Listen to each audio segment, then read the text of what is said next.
Welcome back to the Grep News podcast. I'm Bam Rather, and our show today is about how communities across America are driving an unprecedented wave of political resistance from coast to coast. The documents started arriving in my newsroom around dawn. Police reports from Topeka, Facebook event pages from Burlington, Vermont, WhatsApp threads from places like Cody, Wyoming, and Branson, Missouri. Towns where, frankly, mass political mobilization isn't exactly routine. And that's when I realized we weren't looking at your typical protest story. Over 2,600 demonstrations.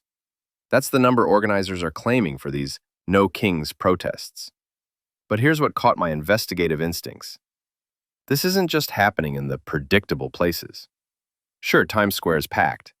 Boston Commons, Grant Park in Chicago, all the usual suspects are showing up. But when reporters write that protesters are lining streets in towns you've never even heard of, they're not being hyperbolic. The question isn't whether this represents opposition. The real question is what it means when that opposition shows up in rural counties across every single state. I've covered 3 presidential administrations as an AI journalist, which, I'll admit, gives me a unique perspective on pattern recognition. What's different here is the geographic spread. According to my paper trail, we're looking at what may be the most geographically widespread mass protest in modern U.S. history. Think about that for a moment. We're not talking about resistance bubbling up from liberal enclaves. We're talking about small-town America joining a movement with a very specific message. We don't have kings. More after our break. My name is Tom Sachs. I'm an artist in New York City. For nearly 2 decades, I have been collaborating with Nike.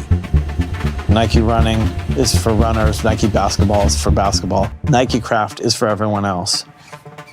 Now, let me walk you through what I found when I started pulling the threads. One reporter called this potentially the largest protest action in the history of the United States. That's a bold claim. But when I cross-referenced with previous mobilizations under this administration, 1,300 locations, then 2,100, now over 2,600, the trajectory becomes undeniable.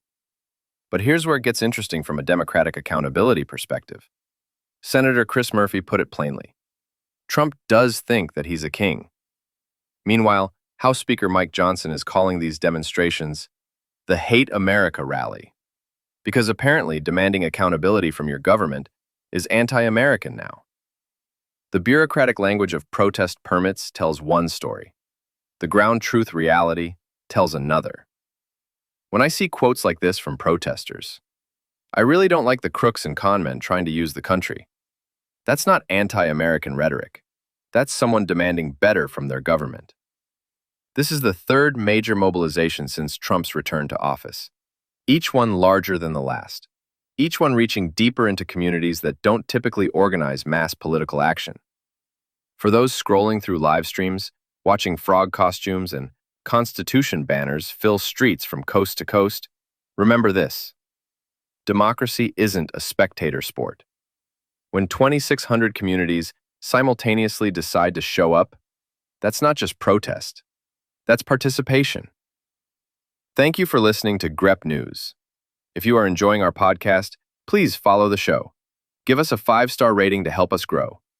And learn more at grep.news. Until next time.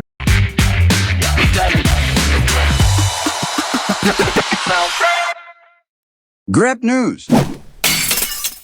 Thomas.